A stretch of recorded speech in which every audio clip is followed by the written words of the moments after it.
और सबसे पहले बात रूस और यूक्रेन जंग की।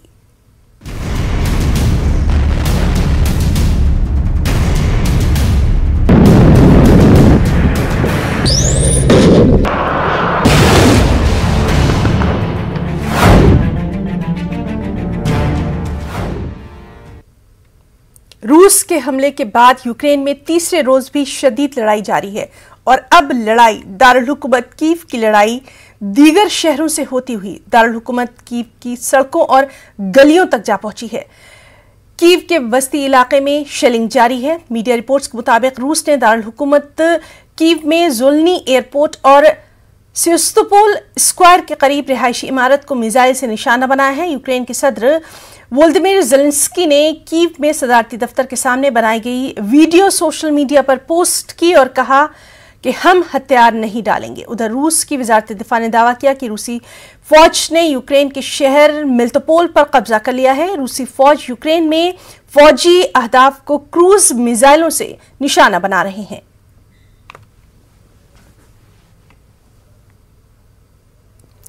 यूक्रेन के सदर वोलोदिमीर ज़ेलेंस्की ने मुल्क से इनखला में मदद की अमेरिकी पेशकश को ठुकरा दिया है। अमेरिकी मीडिया ने इंटेलिजेंस ऑफिसर के हवाले से रिपोर्ट किया है कि अमेरिकी हुकूमत ने सदर वोलोदिमीर ज़ेलेंस्की को कीव से निकलने में मदद की पेशकश की है। मीडिया रिपोर्ट्स के मुताबिक यूक्रेन के सदर ने अमेरिकी पेशकश पर जवाब दिया कि मुझे एंटी टैंक हथियारों की जरूरत है, कीव से निकलने के लिए फ्लाइट की नहीं।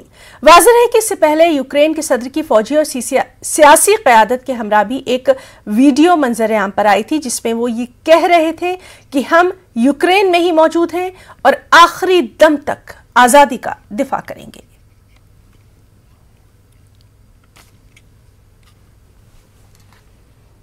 अक़वाम मुत्तहिदा में यूक्रेन की करारदाद पर रूस के वीटो के खिलाफ 50 ममालिक ने मुश्तरका बयान जारी किया है।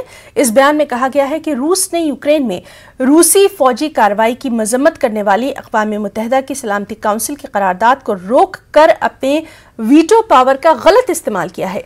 ये बयान जुमे के रोज रूस की जानिब से यूक्रेन से मुतालिक अक़वाम मुत्तहिदा की करारदाद के मुसव्विदे को वीटो किए जाने के बाद सामने आया।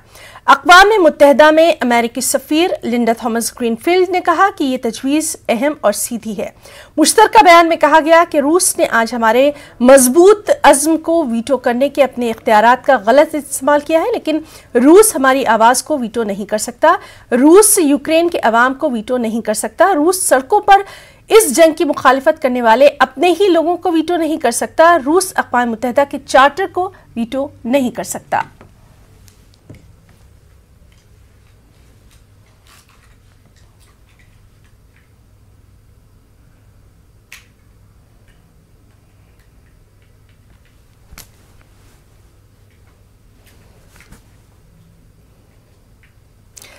कीव में हिंदुस्तानी सिफारतखाने की जानिब से अपने मुल्क के शहरियों के लिए अहम हिदायत जारी की गई है। हिंदुस्तानी सिफारतखाने ने अपने शहरियों को मशवरा दिया है कि वो अपने मुकामात पर ही क़याम करें, सरहदी इलाकों में जाने से कतई गुरेज करें। हिंदुस्तानी सिफारतखाने की जानिब से मजीद हिदायत जारी होने तक किसी भी किस्म की नकल मकानी करने से गुरेज करें क्योंकि मुख्तलिफ चेक पॉइंट्स और सरहदों पर हालात बेहद नाजुक हैं। सिफारतखाने की जानिब से जारी किए गए मकतूब में यह भी कहा गया कि अपने इलाकों में ग़िज़ा और पानी और दीगर बुनियादी सहूलतें जिस हद तक भी दस्तयाब है उसी पर सब्र इस्तिकामत से काम लें। गैर ज़रूरी तौर पर अपने मकानों से बाहर बिल्कुल ना निकले।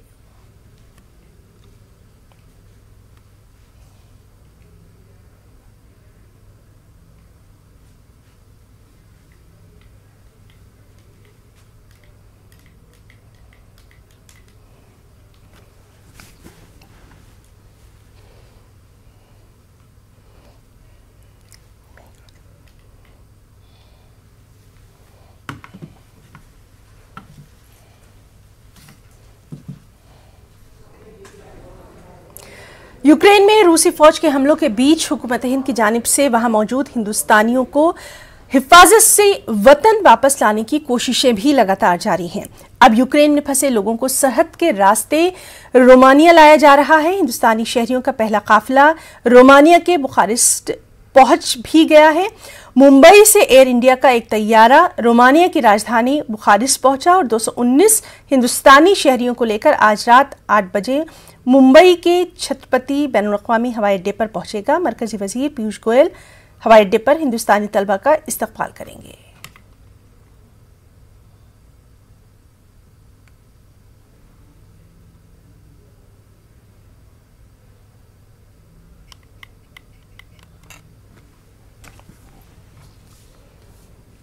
दुनिया के कई ममालिक में रूस की जारहियत के खिलाफ एहतजाजी मुजाहरों का सिलसिला जारी है। इस तरह का मुजाहरा ऑस्ट्रेलिया के सिडनी में भी देखने में आया, जहां मुजाहिरीन ने रूस से यूक्रेन के खिलाफ ताकत के इस्तेमाल की मुखालिफत करते हुए फौरी जंग बंदी का मुतालबा किया। वहीं रोम में रिहायशियों ने कैंडल मार्च में हिस्सा लिया। मुजाहिरीन अतालवी दारुल हुकूमत पे जमा हुए और सदर व्लादिमीर पुतिन से मुतालबा किया कि वो यूक्रेन पर हमला रोक दें। ये मुजाहरा एथेंस में रूसी सिफारतखाने के सामने शुरू हुआ और अमेरिकी सिफारतखाने तक पहुंचा। कैनबरा में मुजाहिरीन ने रूसी सिफारतखाने के बाहर रूस मुखालिफ नारे लगाए। यूनानी कम्युनिस्ट पार्टी के हजारों हामियों ने यूक्रेन पर रूस के हमले के खिलाफ एहतजाज किया।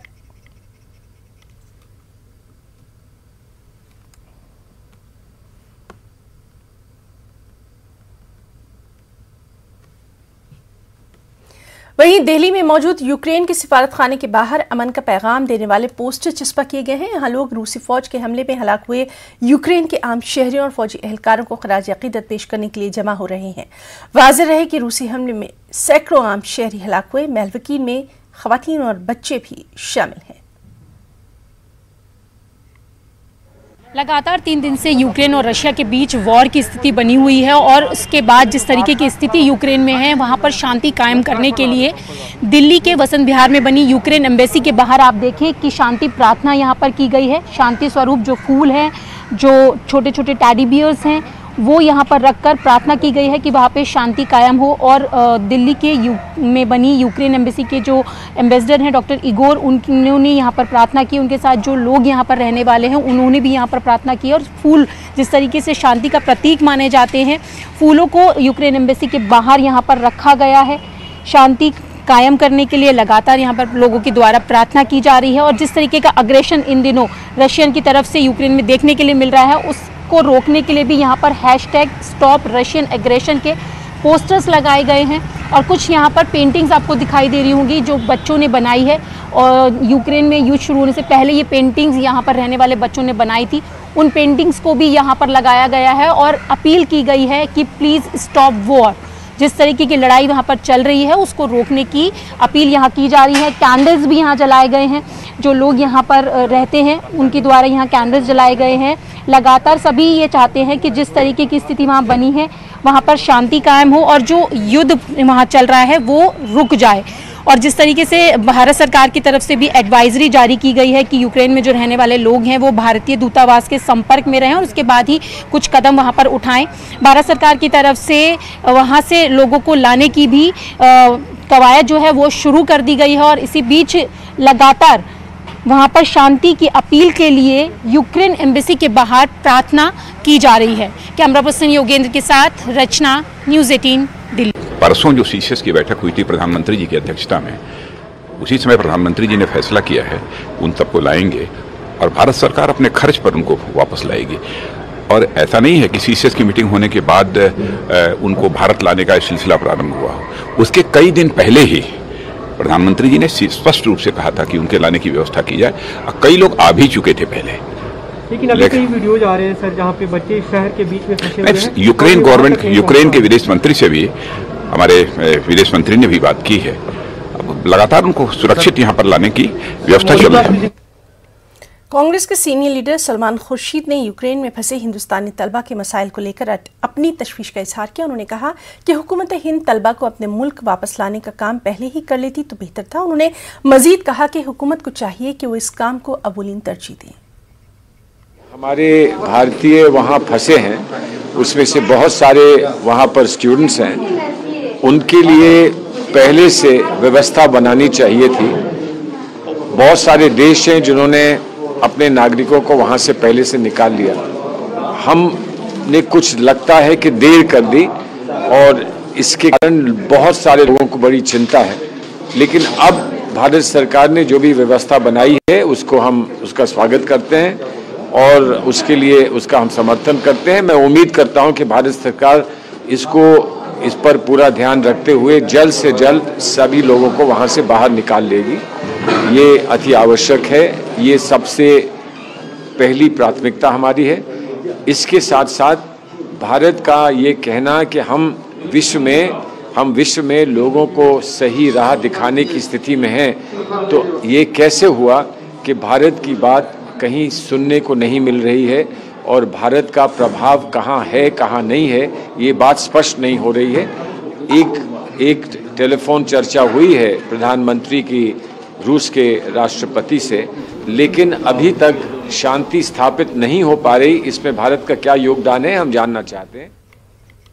रुकने पार्लियामेंट और जम्मू कश्मीर नेशनल कॉन्फ्रेंस के सदर डॉक्टर फारूक अब्दुल्ला का कहना है कि नेटो के बारे में रूस का मौक़िफ़ जायज़ है। यूक्रेन में जंग और भारत की पोजीशन पर एक सवाल का जवाब देते हुए डॉक्टर फारूक अब्दुल्ला ने कहा कि अगर अमेरिका क्यूबा में मिसाइल सिस्टम की इजाज़त नहीं दे सकता तो वो कैसे उम्मीद कर सकता है कि रूस के बॉर्डर पे नेटो हो और रूस कोई रद्द-ए-अमल जाहिर ना करे। उन्होंने कहा कि यूक्रेन को तनहा छोड़ दिया गया है और दुनिया को ये समझ लेना चाहिए कि ये जंग सब पर असरअंदाज होने वाली है। Russia has also its own claim. They don't want NATO around them because they think that it affects their sovereignty. So it's for the world to realize their problem also. As I think the president of Russia has said, how would America feel if missiles are put as before in Cuba? What I would say, what government of India, if I had to be there, I would have said that what has been done, both sides, NATO should have also not come into it. Russia would not have moved in. It is because of fear that Russia had of NATO's developments in that state. इस बात से हम सब बखूबी वाकिफ हैं कि Ukraine में हिंदुस्तान के हजारों शहरी फंसे हुए हैं। हिंदुस्तानी बाशिंदे अपने वतन वापस होने के मुंतज़िर हैं, तो वहीं यूक्रेन पुलिस की जानिब से हिरासा किए जाने की खबरें भी आ रही हैं। And there has been no information of our friend who is stuck in the Polish border, and also the policeman here is harassing us. They are telling us to be in a queue, and when we reach the Polish border, nothing is helpful out there. No official is helping from the Ukrainian side, and no information has been surpassed from the Ukrainian side. Even when we go to the Polish side, there is no official presence. Ukraine पर रूस के हमले के दरमियान कई हिंदुस्तानी शहरी और तलबा यूक्रेन में ही फंसे हुए हैं। मुंबई से ताल्लुक़ रखने वाले मोहम्मद तौहीद भी अपने 18 हिंदुस्तानी साथियों के साथ हंगरी बॉर्डर पर फंसे हुए हैं और कई परेशानियों का सामना है उन्हें। मोहम्मद तौहीद है, हम लोग इवानो फ्रैंकोविच में पढ़ने वाले छात्र हैं। हम यहाँ पे हंगरी बॉर्डर पे आए हुए हैं। जैसे कि आप पीछे देख सकते हैं, बॉर्डर है, यहाँ पे सारी गाड़ियाँ जा रही हैं। हम यहाँ पे फंसे हुए हैं। कल रात को हम आए थे इवानो फ्रैंकोविच से ट्रैवल करके 600 किलोमीटर से।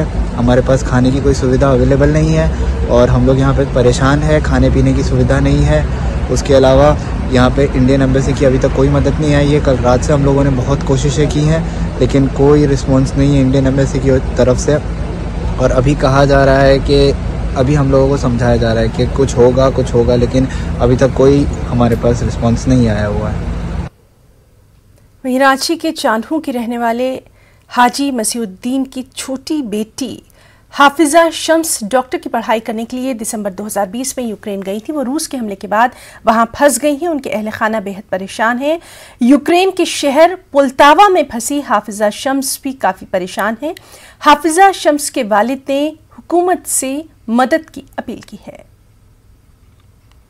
मेरी लड़की हाफिजा शम्स मसीह यूक्रेन में डॉक्टरी के लिए गई हुई है।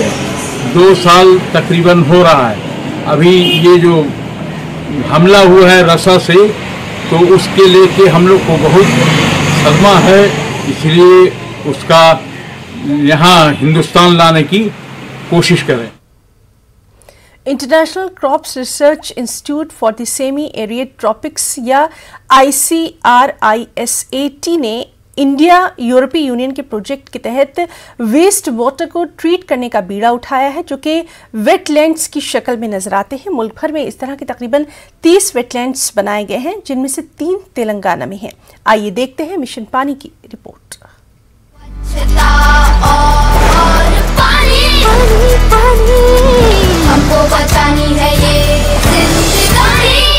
Communities are using raw wastewater for centuries for agriculture, hence often they are unaware of its perils, and without access to any kind of wastewater treatment technology, they feel helpless also. This concept of constructed wetlands is a very simple and novel idea of utilizing grey water for agricultural purpose through a series of filters which comprise of various gravel levels and plants, roots of the plants. These act as filter.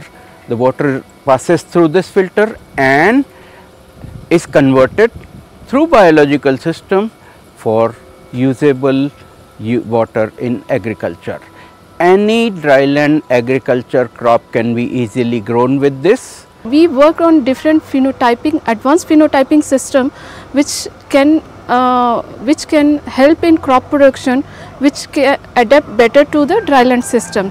So the constructed wetlands are not only about the recycled water, but you need a crop which can adapt there and grow there and be more productive, so that the system itself is self-sustainable. 80% of the water supplied to a village comes out as a dilute wastewater. Hence, constructed wetland can promote its reuse. So, it is really still an area where we need to work more. Awareness generation and capacity building, make communities involved and embrace the technology.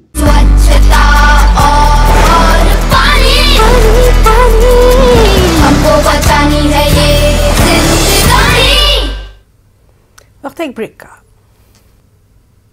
Karnataka में हिजाब पर जारी तनाज़े पर रियासत के वजीर बराए आला तालीम डॉक्टर अश्वत्थ नारायण ने एक बार फिर वजाहत पेश की। अश्वत्थ नारायण ने कहा कि कॉलेज डेवलपमेंट काउंसिल ने अगर कोई यूनिफॉर्म तय नहीं किया है तो वहां ड्रेस कोड के सिलसिले में किसी भी तरह की पाबंदी नहीं लगाई जा सकती।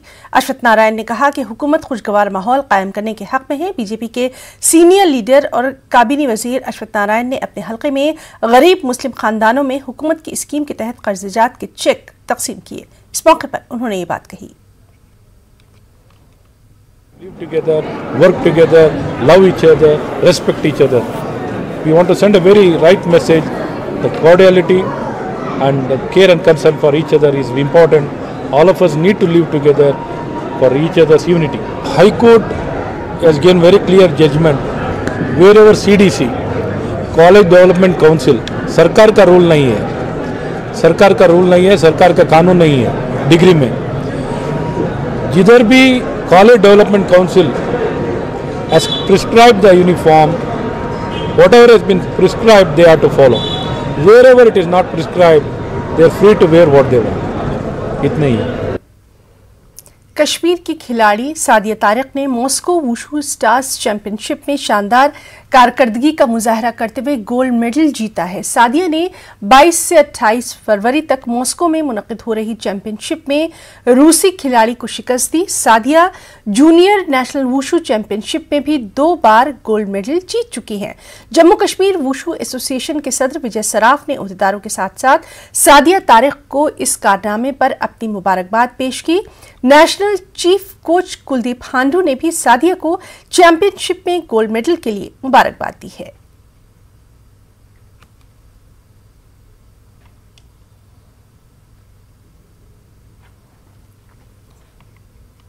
एक ज़हीन की पहचान छोटी उम्र से होती है। बायजूस यंग सीजन 2 में हम ऐसे कई बच्चों से मिले जिन्होंने बहुत छोटी उम्र में ही बड़े बड़े कारनामे कर दिखाए। इस हफ्ते हम विनीशा उमाशंकर और अधिराज चौधरी से मिलेंगे।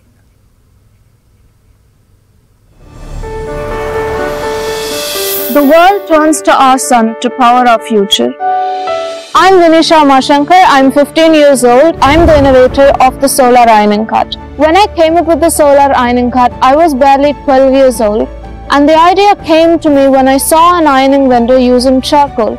This happens every day, but I thought it was an overlooked problem. I figured out that charcoal causes so many environmental problems. All of this seemed wrong to me. I did 6 to 7 months of continuous research about the problem, and then after 1 year, I came up with the solar ironing cart. I'd like to curb our energy crisis and make the world a better place to live in for our future generations. मेरा नाम है अधीराज चौधरी और मुझे सितार बजाना बहुत पसंद है। सितार मेरी लाइफ में आया जब मैं 6 साल का था। मैं अपने घर का 3rd जनरेशन सितार प्लेयर हूँ। हम जयपुर सैनिया घराने से है, जिसका चलन मसीद सेन जी ने करा। हमारे घराने का जो सितार होता है वो 17 फ्रेट का होता है। अधीराज अपने एज के हिसाब से काफी अच्छा बजाता है, जैसे लगता है कोई एक्सपीरियंस कोई सितारिस्ट ऐसा अपना परफॉर्म कर रहा है। अभी जैसे अधीराज के फादर भी नहीं रहे, उनके ग्रैंडफादर भी नहीं रहे, तो अधीराज ने अपने अंदर ठान लिया है कि उसका जो ये लेगेसी है, 17 फ्रेटेड सितार का जो ट्रेडिशन है हमारा, उसे वो आगे ले जाना चाहता है। जैसे कि मेरे दादाजी ने किया और मेरे पिताजी ने किया, और मुझे वर्ल्ड लेवल पर भी सितार बजाना है।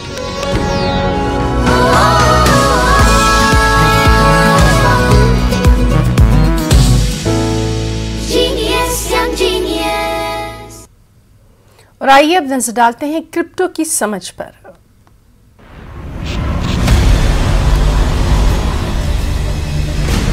ज़ेड-पे and news 18 network present crypto की समझ। ज़ेड-पे और न्यूज़ 18 नेटवर्क की पेशकश क्रिप्टो की समझ के इस एपिसोड में आप सबका स्वागत है। आइए आपको बताते हैं क्रिप्टो जगत से जुड़ी कुछ बड़ी खबरें। जियोपॉलिटिकल फेयर्स के चलते बिटकॉइन की कीमत में 38K की गिरावट। पड़ोसी देश यूक्रेन पर आक्रमण करने की अपनी कथित योजनाओं के चलते रूस पर नए प्रतिबंधों की संभावना बढ़ गई है, जिसके बाद क्वाइन टेलीग्राफ मार्केट्स प्रो और ट्रेडिंग व्यू के डेटा ने पिछले दिनों बीटीसी यूएसडी में गिरावट दिखाई है। यूके के प्रधानमंत्री बोरिस जॉनसन के रूसी फार्मों के वित्तीय ब्लॉकों पर टिप्पणी के बाद क्रिप्टो में गिरावट देखी जाने लगी है। बीबीसी की रिपोर्ट में जॉनसन को यह कहते हुए दिखाया गया है कि अब रूस पर पाउंड और डॉलर में ट्रेड करने पर प्रतिबंध लग सकता है। यह कहीं ना कहीं यूएस प्रेसिडेंट जो बाइडेन को समर्थन का संकेत भी माना जा रहा है। ओपन सी यूजर्स से एनएफटी की चोरी का मामला। एक हैकर या हैकर्स का ग्रुप सक्रिय रूप से दुनिया के सबसे बड़े एनएफटी एक्सचेंज ओपन सी पर यूजर से हाई वैल्यूड एनएफटीज चुरा रहा है और फ्लिप कर रहा है। इससे व्यापक एनएफटी कम्युनिटी में भ्रम की स्थिति पैदा हो रही है। हालांकि हैकिंग के लिए क्या मैकेनिज्म इस्तेमाल किया जा रहा है यह अभी पता नहीं चला है, लेकिन ओपन सी ने अपनी साइट पर एक लाल बैनर लगाया है जिसमें कहा गया है कि हम ओपन सी से संबंधित कॉन्ट्रैक्ट से जुड़े एक एक्सप्लॉइट की अफवाहों की सक्रिय रूप से जांच कर रहे हैं। ओपन सी इस वक्त अपने उन यूजर्स को जिनकी एनएफटीज साइट पर लिस्टेड हैं, उन्हें एक स्मार्ट कॉन्ट्रैक्ट में अपग्रेड करने को कह रहा है। इससे इनएक्टिव लिस्टिंग की समस्या हल हो सकती है, जिसकी मदद से स्कैमर्स फिलहाल ओपन सी पर कलेक्टर्स से एनएफटी को बहुत कम रेट पर स्वाइप कर रहे हैं। कुछ हाई प्रोफाइल एनएफटी यूजर्स अब अनुमान लगा रहे हैं कि हैकर्स यूजर्स को एक फेक पेज पर लेकर जा रहा है, जो कॉन्ट्रैक्ट को अपग्रेड करने वाले पेज जैसा ही मालूम पड़ता है। ब्लॉकचेन रिकॉर्ड से पता चलता है कि हैकर्स यूजर्स से एनएफटी को उनके पते पर फ्री में ट्रांसफर करने में सफल रहे हैं। इथेरियम के संस्थापक एक और क्रिप्टो विंटर के लिए तैयार। इथेरियम ब्लॉकचेन के को-फाउंडर और क्रिप्टो करेंसी के प्रोमिनेंट लीडर विटालिक बुटेरिन ने कहा है कि निवेशकों को क्रिप्टो विंटर का अनुभव हो सकता है। हालांकि यह कोई बुरी खबर नहीं है। उन्होंने यह भी कहा कि यह हमें एक दूसरे डिजिटल एसेट यूनिवर्स में ले जा सकता है, क्योंकि फिलहाल कीमतें बेहद कम हैं। जब कीमतें पहले वाले स्तर पर वापस आ जाएंगी तो बड़ा फायदा करा सकती हैं। नवंबर की शुरुआत में ऑल टाइम हाई पर पहुंचने के बाद क्रिप्टो करेंसी बाजार में गिरावट आई। इन्वेस्टर्स और स्पेक्युलेटर्स ने कोविड के बाद कुछ सकारात्मक आर्थिक खबरों की उम्मीद जताई थी। नतीजतन ब्लूमबर्ग गैलेक्सी क्रिप्टो इंडेक्स अपने पीक से लगभग 45% गिर गया, जिसमें ईथर में 40% गिरावट दर्ज की गई। कीमतों में हालिया बढ़ोतरी के साथ ही कई लोग अपने एसेट्स में तेजी से बढ़ोतरी देख रहे हैं। तो क्रिप्टो की समझ के इस एपिसोड में आज के लिए इतना ही। उम्मीद करते हैं कि ये खबरें और जानकारियां आपको एक बेहतर क्रिप्टो इन्वेस्टर बनाने में मददगार साबित होंगी। अगले हफ्ते कुछ और जानकारी और खबरों के साथ मुलाकात करेंगे। Take care.